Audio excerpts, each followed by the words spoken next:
Welcome to the Khatm al-Quran Majlis of MS Voice.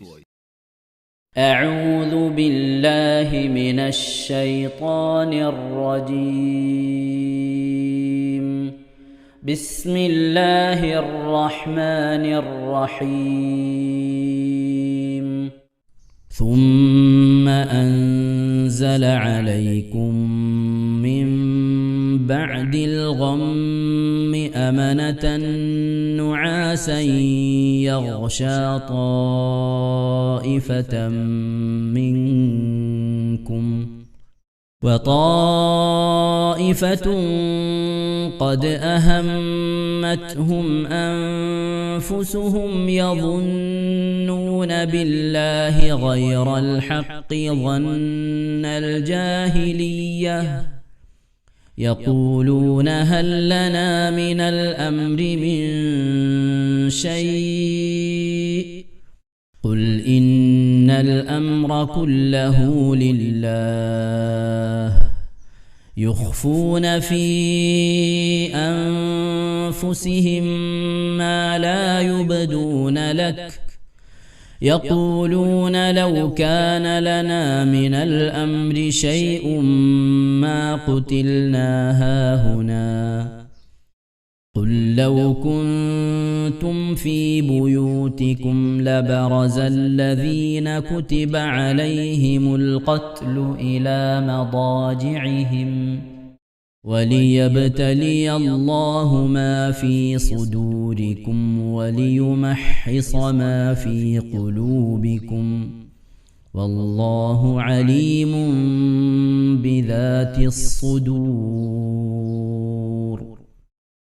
إن الذين تولوا منكم يوم التقى الجمعان إنما استزلهم الشيطان ببعض ما كسبوا ولقد عفى الله عنهم إن الله غفور حليم.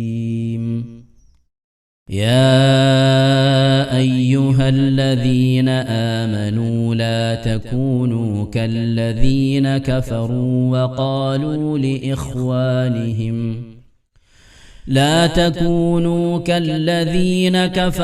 وقالوا لإخوانهم إذا ضربوا في الأرض أو كانوا غزا لو كانوا عندنا ما ماتوا وما قتلوا ليجعل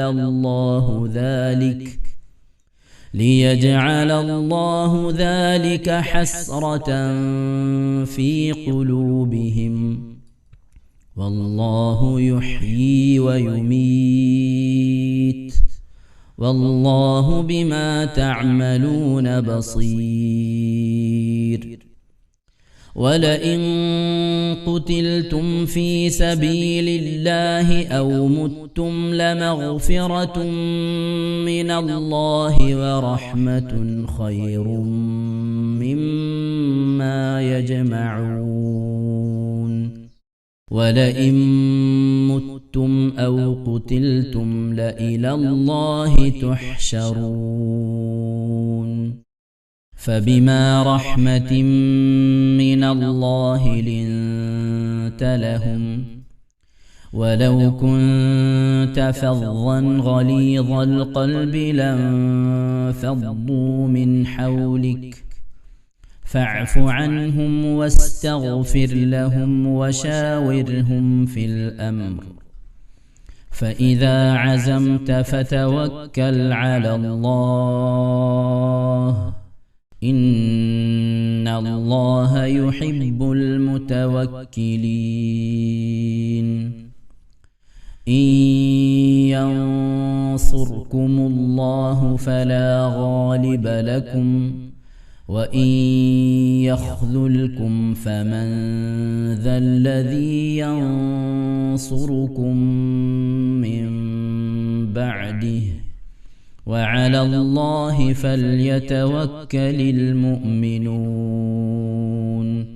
وما كان لنبي أن يغل ومن يغلل يأت بما غل يوم القيامة ثم توفى كل نفس ما كسبت وهم لا يظلمون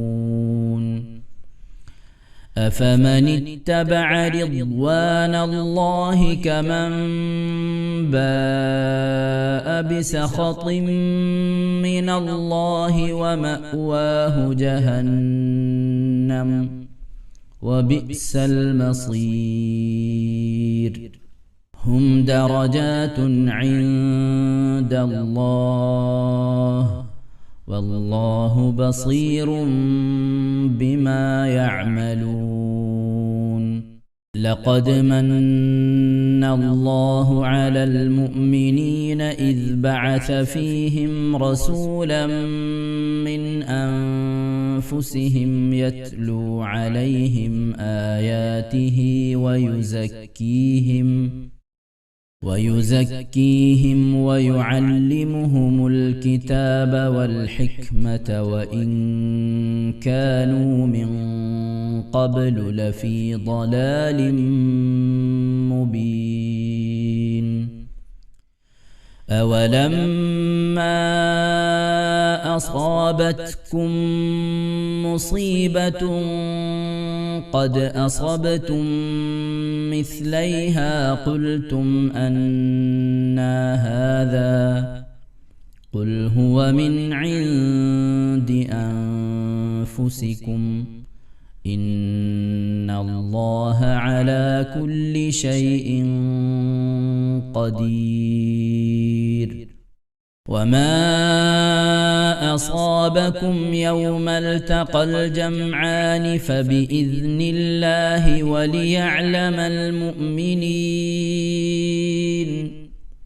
وليعلم الذين نافقوا وقيل لهم تعالوا قاتلوا في سبيل الله أو ادفعوا قالوا لو نعلم قتالا لاتبعناكم هم للكفر يومئذ أقرب منهم للإيمان يقولون بأفواههم ما ليس في قلوبهم والله أعلم بما يكتمون الذين قالوا لإخوانهم وقعدوا لو أطاعونا ما قتلوا قل فادرءوا عن أنفسكم الموت إن كنتم صادقين ولا تحسبن الذين قتلوا في سبيل الله أمواتا بل أحياء عند ربهم يرزقون فرحين بما آتاهم الله من فضله ويستبشرون بالذين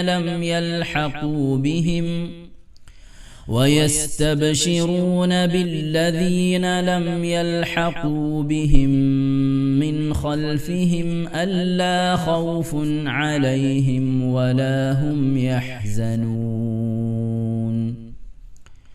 يستبشرون بنعمة من الله وفضل وأن الله لا يضيع أجر المؤمنين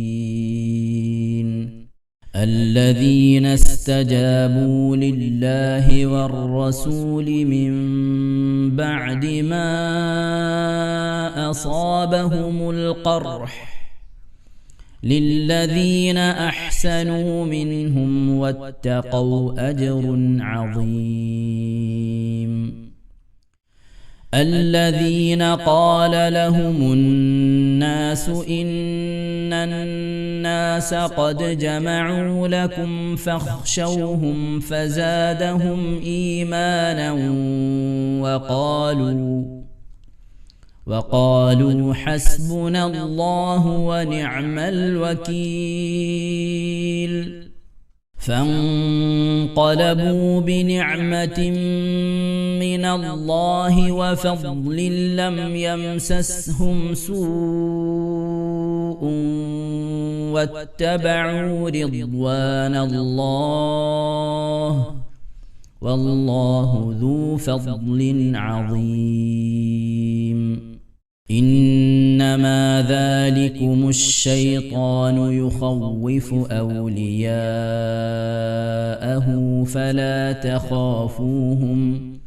فلا تخافوهم وخافون إن كنتم مؤمنين ولا يحزنك الذين يسارعون في الكفر إنهم لن يضروا الله شيئا يريد الله ألا يجعل لهم حظا في الآخرة ولهم عذاب عظيم إن الذين اشتروا الكفر بالإيمان لن يضروا الله شيئا ولهم عذاب أليم ولا يحسبن الذين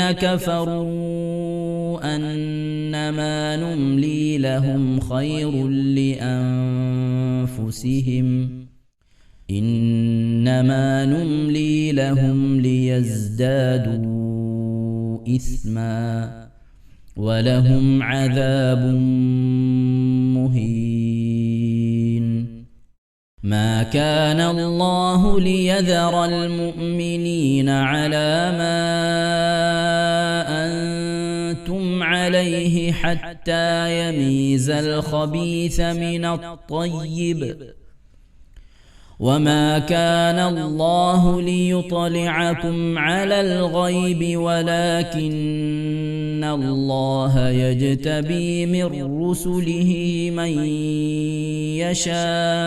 يشاء فآمنوا بالله ورسله وإن تؤمنوا وتتقوا فلكم أجر عظيم ولا يحسبن الذين يبخلون بما آتاهم الله من فضله هو خيرا لهم بل هو شر لهم سيطوقون ما بخلوا به يوم القيامة ولله ميراث السماوات والأرض والله بما تعملون خبير صدق الله العظيم. അള്ളാഹു സുബ്ഹാനഹു തആല നാം ഓതിയതായ പരിശുദ്ധമായ ഖുർആൻ ഷരീഫിനെ നമ്മിൽ നിന്ന് സ്വീകരിക്കട്ടെ. എന്തെങ്കിലും പാകപ്പിഴവുകളൊക്കെ വന്നുവിന് അള്ളാഹു വിട്ടുപുറത്ത് മാപ്പാക്കി നൽകി അനുഗ്രഹിക്കട്ടെ. നാളെ ഖബറിലേക്ക് ഉപകരിക്കുന്ന സൽക്കരമായി അള്ളാഹു കബൂൽ ചെയ്യട്ടെ. ആമീൻ യാ റബ്ബൽ ആലമീൻ. പ്രിയമുള്ള മുഅ്മിനീങ്ങളെ, എന്തൊക്കെയാണ് വിശേഷങ്ങൾ? എല്ലാവർക്കും സുഖം തന്നെയല്ലേ? അള്ളാഹു ഇഹത്തിലും പരത്തിലും നമുക്കൊക്കെ സുഖവും സന്തോഷമൊക്കെ നൽകി അനുഗ്രഹിക്കട്ടെ. ആമീൻ യാ റബ്ബൽ ആലമീൻ. മുഅ്മിനീങ്ങളെ പലവരും ദുആ വസിയത്ത് ചെയ്തിട്ടുണ്ട്. പ്രത്യേകിച്ച് നമ്മുടെ സുബൈർ ആൻഡ് ഫാമിലി കൊല്ലം 31258 ദിക്ർ ചൊല്ലി പ്രത്യേകം ദുആ ചെയ്യണമെന്ന് പറഞ്ഞിട്ടുണ്ട്. അള്ളാഹു സുബ്ഹാനഹു തആല അവർ ചൊല്ലിയ ദിക്ർ സ്വീകരിക്കട്ടെ. അർഹമായ പ്രതിഫലം ഇഹത്തിലും പരത്തിലും നൽകി അനുഗ്രഹിക്കട്ടെ. മരണപ്പെട്ടവരുടെയൊക്കെ ഹളറത്തിലേക്ക് അള്ളാഹു അതിൻ്റെ മിഥില ദ്വാവിനെ എത്തിച്ച് നൽകി അനുഗ്രഹിക്കട്ടെ. ആമീൻ യാ റബ്ബൽ ആലമീൻ. അതുപോലെ പലവരും ദിക്ർ സ്വലാത്തുകളൊക്കെ ചെല്ലുന്നുണ്ട്, ഖുർആൻ ഓതുന്നുണ്ട്. അള്ളാഹു ഒക്കെ കബൂൽ ചെയ്യട്ടെ. വെള്ളിയാഴ്ച ദിവസം ഇൻഷാ അല്ലാഹ് നമ്മളെ മജ്ലിസിലേക്ക് ദുആ ചെയ്യാനായിക്കൊണ്ട് വ്യാഴാഴ്ച ഇശാന് മുമ്പായിക്കൊണ്ട് ദിക്ർ സ്വലാത്തുകളൊക്കെ ചൊല്ലിയത് അറിയിക്കണമെന്ന് ഓർമ്മപ്പെടുത്തുകയാണ്. അള്ളാഹു കബൂൽ ചെയ്യട്ടെ. ആമീൻ യാ റബ്ബൽ ആലമീൻ. ഇൻഷാ അല്ലാഹ് പ്രിയമുള്ള മുഅ്മിനീങ്ങളെ, നമ്മിൽ നിന്ന് മരണപ്പെട്ടു പോയവരുടെ പേരിൽ ഫാത്തിഹ, ഖിലാസ്, മൗബൂദത്തൈൻ ഓതി നമുക്ക് ദുആയിലേക്ക് പ്രവേശിക്കാം. إلى حضرة نبينا سيدنا وشفينا وحبيبنا ومنجينا ومرشدنا وهادينا محمد صلى الله عليه وسلم. الفاتحة. أعوذ بالله من الشيطان الرجيم. بسم الله الرحمن الرحيم. الحمد لله رب العالمين الرحمن الرحيم مالك يوم الدين إياك نعبد وإياك نستعين اهدنا الصراط المستقيم صراط الذين أنعمت عليهم غير المغضوب عليهم ولا الضالين. رب اغفر لي آمين. بسم الله الرحمن الرحيم. قل هو الله أحد الله الصمد لم يلد ولم يولد ولم يكن له كفوا أحد. بسم الله الرحمن الرحيم. قل هو الله أحد الله الصمد لم يلد ولم يولد ولم يكن له كفوا أحد. بسم الله الرحمن الرحيم. قل هو الله أحد الله الصمد لم يلد ولم يولد ولم يكن له كفوا أحد. بسم الله الرحمن الرحيم. قل أعوذ برب الفلق من شر ما خلق ومن شر غاسق إذا وقب ومن شر النفاثات في العقد ومن شر حاسد إذا حسد. بسم الله الرحمن الرحيم. قل أعوذ برب الناس ملك الناس إله الناس من شر الوسواس الخناس الذي يوسوس في صدور الناس من الجنة والناس. آمين آمين. الحمد لله رب العالمين. اللهم صل على سيدنا محمد وعلى آل سيدنا محمد صلاة تنجينا بها من جميع الأهوال والبليات وتسلمنا بها من جميع الأسقام والآفات وتذكرنا بها من جميع السيئات وتغفر لنا بها جميع الخطيئات وتقضي لنا بها جميع الحاجات وترفعنا بها عندك على الدرجات وتبلغنا بها أقصى الغايات من جميع الخيرات في الحياة وبعد الممات. اللهم إنا نتوسل إليك باسمك العظيم وبجاه نبيك الكريم ووليك العظيم أن تغفر عنا الذنوب وتستر العيوب وتحسن الأخلاق وتوسع الأرزاق وتشفي الأسقام وتعافي الآلام وأن تدفع عنا ونحل بلدنا وبيتنا هذا السم الناقع والداء القامع والوباء القاتل إنك مجيب سامع. وأن تصرف عنا الطاعون والبلاء وتعصمنا من ذلك أهلك والوباء وتحجبنا بنورك من شر عدونا وشر الملعون ومن شر الوباء والطاعون. اللهم لا تؤاخذنا بسوء أفعالنا ولا تهلكنا بخطايانا. اللهم إنا نسألك أن تعيذنا من عذاب القبر وتؤمننا من الفزع الأكبر وتنجينا عن دار البوار وتسكننا الفردوس من دار القرار. പടച്ചവനെ ലോകരക്ഷിതാവായ അർഹമുറാഹിമായ അല്ലാഹ്, ഞങ്ങൾ ഓതിയതായ പരിശുദ്ധമായ ഖുർആൻ ശരീഫ് ഞങ്ങൾ നിന്ന് സ്വീകരിക്കണേ റഹ്മാനെ. അല്ലാഹുവേ, ഞങ്ങൾ ചെയ്യുന്ന എല്ലാ സൽക്കർമ്മങ്ങളും നീ കബൂലാക്കണേ അല്ലാഹ്. ഞങ്ങൾ ഖുർആൻ ഓതുന്നത്, ദിക്ർ ചൊല്ലുന്നത്, സ്വലാത്ത് ചൊല്ലുന്നത്, ഫർള് നമസ്കരിക്കുന്നത്, സുന്നത്ത് നമസ്കരിക്കുന്നത്, സദഖ ചെയ്യുന്നത്, റബ്ബേ നോമ്പ് നോൽക്കുന്നത്, ഇങ്ങനെ തുടങ്ങി അല്ലാഹുവേ നീ ഇഷ്ടപ്പെടുന്ന എന്തെല്ലാം കാര്യങ്ങൾ ഞങ്ങൾ ചെയ്യുന്നുണ്ട് അതൊക്കെ നീ കബൂലാക്കണേ റഹ്മാനെ. അതിൽ വന്നു പോകുന്ന തെറ്റുകുറ്റങ്ങളൊക്കെ വിട്ടുപുറത്ത് മാപ്പാക്കണേ അല്ലാഹ്. ഇതൊക്കെ നാളെ ഞങ്ങൾ ഖബറിലേക്ക് ഉപകരിക്കുന്ന സൽക്കർമ്മമാക്കണേ റഹ്മാനെ. അല്ലാഹുവേ, അതിൻ്റെയൊക്കെ സവാബിനെ പ്രതിഫലത്തെ ഹബീബായ പ്രവാചകൻ മുത്ത് മുഹമ്മദ് മുസ്തഫ സല്ലല്ലാഹു അലൈഹി വസല്ലമ തങ്ങളെ ഹദ്റത്തിലേക്ക് എത്തിക്കണേ അല്ലാഹ്. പുന്നാര ഹബീബിന്റെ ശഫാഅത്ത് ലഭിക്കുന്നവരുടെ കൂട്ടത്തിൽ ഞങ്ങളെ ഉൾപ്പെടുത്തണേ അല്ലാഹ്. എല്ലാ അമ്പിയാക്കൾ മുർസലീങ്ങൾ അവരുടെ അനുചരന്മാരെല്ലാം അമ്പിയാക്കൾ മുർസലീങ്ങളെ ഹദ്റത്തിലേക്ക് എത്തിക്കണേ അല്ലാഹ്. അല്ലാഹുവേ, അസ്ഹാബുൽ ബദരീങ്ങളെ ഉഹദീങ്ങളെ ഖന്ദഖീങ്ങളെ ഹുനൈനീങ്ങളെ തബൂഖീങ്ങളുടെ എല്ലാ സ്വഹാബത്തെ കിറാമിന്റെ ഹദ്റത്തിലേക്കും എത്തിക്കണേ അല്ലാഹ്. റഹ്മാനായ റബ്ബേ, എല്ലാ ഔലിയാക്കളും സ്വാലിഹീങ്ങളും സജ്ജനങ്ങളും മശായിഖന്മാർ ഖൈറിന്റെ അഹ്ലുകാർ ശുഹദാക്കളും സുദ്ദീഖീങ്ങളുടെ ഒക്കെ ഹദ്റത്തിലേക്ക് എത്തിക്കണേ അല്ലാഹ്. റബ്ബേ, പ്രത്യേകിച്ച് ഞങ്ങൾ സിയാറത്ത് ചെയ്തിട്ടുള്ളതായ നിന്റെ മഹാന്മാരായ ഔലിയാക്കൾ സ്വാലിഹീങ്ങളൊക്കെ ഹദ്റത്തിലേക്ക് എത്തിക്കണേ അല്ലാഹ്. ഈ ഖത്മുൽ ഖുർആൻ മജ്ലിസിൽ പങ്കെടുത്തുകൊണ്ട് ഈ ദുആക്ക് ആമീൻ പറയുന്ന എൻ്റെ പ്രിയപ്പെട്ട ഉമ്മമാരും ഉപ്പമാരുള്ള ഓരോ മഹല്ലിലെയും ഓരോ വീട്ടിലെയും പരിസരത്തുള്ള പരിസരത്തും അന്ത്യവിശ്രമങ്ങളുള്ള എല്ലാ മഹാന്മാരുടെ ഔലിയാക്കളുടെ ഒക്കെ ഹദ്റത്തിലേക്ക് എത്തിക്കണേ അല്ലാഹ്. റബ്ബേ അവരുടെയൊക്കെ ദറജകൾ നിവർത്തി കൊടുക്കണേ റബ്ബേ. അവരുടെയൊക്കെ ഹക്ക് ജാഹ് ബറക്കത്ത് കൊണ്ട് ഞങ്ങളൊക്കെ ആക്കിബത് നന്നാക്കി തരണേ അല്ലാ. ഈമാൻ സലാമത്തിലാക്കി തരണേ റഹ്മാനെ. ലോക വിജയങ്ങൾ ഉൾപ്പെടുത്തി അനുഗ്രഹിക്കണേ അല്ലാഹ്. പടച്ചവനെ ലോകരക്ഷിതാവായ റഹ്മുറാഹിമായ അല്ലാഹുവിന്റെ ബർക്കത്ത് കൊണ്ട് ഞങ്ങളുടെയൊക്കെ ദോഷങ്ങൾ വിട്ടുപുറത്ത് മാപ്പാക്കി തരണേ അല്ലാ. ഞങ്ങളെ ഹൃദയം നന്നാക്കി തരണേ അല്ലാ. സ്വഭാവം നന്നാക്കി തരണേ അല്ലാ. ദുനിയാവിലും ആഖിറത്തിലും ഞങ്ങളെ നീ വശലാക്കല്ലേ അല്ലാ. റഹ്മാനായ റബ്ബേ, ദുനിയാവിലും ആഖിറത്തിലും വശലാകുന്ന പ്രവർത്തനങ്ങളിൽ നിന്നൊക്കെ ഞങ്ങളെ നീ കാക്കണേ അല്ലാ. ശൈത്വാനിയത്തിന്റെ ഉപദ്രവങ്ങളിൽ നിന്ന് കാക്കണേ അല്ലാ. ശൈത്വാനിയത്തിന്റെ ദുർബോധനങ്ങളിൽ നിന്ന് കാക്കണേ അല്ലാ. ദുഷിച്ച ചിന്തകളിൽ നിന്ന്, പ്രവർത്തനങ്ങളിൽ നിന്ന്, സ്വഭാവങ്ങളിൽ നിന്നൊക്കെ കാക്കണേ റഹ്മാനെ. അല്ലാഹു അത്തരം പ്രവർത്തനങ്ങളിൽ പെട്ടുകൊണ്ട് മോശമായി കൊണ്ടിരിക്കുന്ന മക്കളുണ്ട്, ഭാര്യമാരുണ്ട്, ഉപ്പമാരുണ്ട്, സഹോദരന്മാരുണ്ട്, സഹോദരിമാരുണ്ട്. എല്ലാവർക്കും നീ സലാമത്ത് നൽകി അനുഗ്രഹിക്കണേ അല്ലാ. ഇസ്സത്ത് നൽകണേ അല്ലാ. ദുആ കൊണ്ട് വസിയത്ത് ചെയ്തവരുടെ മുറാദുകൾ ഹാസിലാക്കി നൽകണേ അല്ലാ. റഹ്മാനായ റബ്ബേ, ഞങ്ങളൊക്കെ മഈശത്തിന് മേഖലയിൽ ബർക്കത്ത് നൽകണേ അല്ലാ. സാമ്പത്തിക അഭിവൃദ്ധി നൽകി അനുഗ്രഹിക്കണേ അല്ല. കടം കൊണ്ടൊക്കെ വിഷമിക്കുന്നവരുടെ വീട്ടാനുള്ള തൗഫീഖ് നൽകണേ അല്ല. മക്കളില്ലാത്തവരുണ്ട്, വിവാഹം നടക്കാത്തവരുണ്ട്, ഖൈറിന്റെ വഴികൾ തുറന്നു നൽകണേ അല്ലാ. റബ്ബേ, ഞങ്ങളൊക്കെ മഈശത്തിന്റെ മേഖലയിലുള്ള ഖൈറും ബറക്കത്തും നൽകി അനുഗ്രഹിക്കണേ അല്ല. അല്ലാഹുവേ, പല സന്ദർഭങ്ങളിൽ ദുആ കൊണ്ട് വസിയത്ത് ചെയ്തിട്ടുള്ള എൻ്റെ പ്രിയപ്പെട്ട ഉപ്പമാർ, ഉമ്മമാർ, സഹോദരി സഹോദരന്മാർ എല്ലാവരെയും നീ ഖബൂലാക്കണേ അല്ല. എല്ലാവരുടെയും മുറാദുകൾ ഹാസിലാക്കണേ അല്ല. എല്ലാവരുടെയും രോഗങ്ങൾക്ക് ശിഫ നൽകണേ അല്ല. റബ്ബേ, ഞങ്ങളുടെ എല്ലാവരുടെയും മനസ്സിൻ്റെ ഉള്ളിലുള്ള വേദനകൾ, വിഷമങ്ങൾ, ആവലാദികൾ, പ്രയാസങ്ങൾ, ദുഃഖങ്ങൾ, ദുരിതങ്ങൾ അല്ലാഹുവേ അതൊക്കെ നിനക്കറിയാമല്ലോ റഹ്മാനെ. ഒക്കെ നീ ഖൈറിലും സന്തോഷത്തിലുമാക്കണേ അല്ലാ. റബ്ബേ, ഖത്മുൽ ഖുർആൻ മജ്ലിസിൽ പങ്കെടുത്തുകൊണ്ട് ദുആക്ക് വേണ്ടി ഇരിക്കുന്ന എൻ്റെ പ്രിയപ്പെട്ട ഉപ്പമാർ, ഉമ്മമാർ, സഹോദരി സഹോദരന്മാർ മനസ്സിൽ എന്തെല്ലാം പ്രയാസങ്ങൾ, വിഷമങ്ങളാണുള്ളത് നിനക്കറിയാമല്ലോ റബ്ബേ. ജീവിതത്തിൽ എന്തെല്ലാം വിഷമങ്ങളാണ് സഹിക്കുന്നത് നിനക്കറിയാമല്ലോ റഹ്മാനെ. എന്തെല്ലാം രോഗങ്ങൾ കൊണ്ട് പ്രയാസപ്പെടുന്നവരാണ് നിനക്കറിയാമല്ലോ അല്ലാ. എല്ലാത്തിനും നീ സലാമത്ത്, സമാധാനം, ശിഫാ നൽകി അനുഗ്രഹിക്കണേ അല്ലാ. റബ്ബേ, ഞങ്ങളെ മക്കളൊക്കെ നീ സാലിഹീങ്ങളാക്കണേ അല്ലാ. ദീനുള്ള മക്കളാക്കണേ അല്ലാ. ഖബറിലേക്ക് ഉപകരിക്കുന്ന മക്കളാക്കണേ അല്ലാ. പള്ളിയുമായി ബന്ധപ്പെടുന്ന മക്കളാക്കണേ അല്ലാ. റഹ്മാനായ റബ്ബേ, അല്ലാഹുവേ, മഖ്ബൂലും മബ്റൂറുമായ ഹജ്ജും ഉംറയും മർദിയായ സിയാറത്തൊക്കെ ചെയ്യാനുള്ള തൗഫീഖ് നൽകണേ അല്ലാ.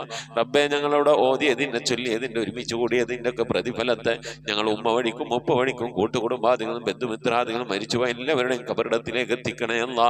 അവരുടെ നാളെ ഞങ്ങളൊക്കെ ഖബർ നീ സന്തോഷത്തിനും റാഹത്തിനുമാക്കണേ അല്ലാ.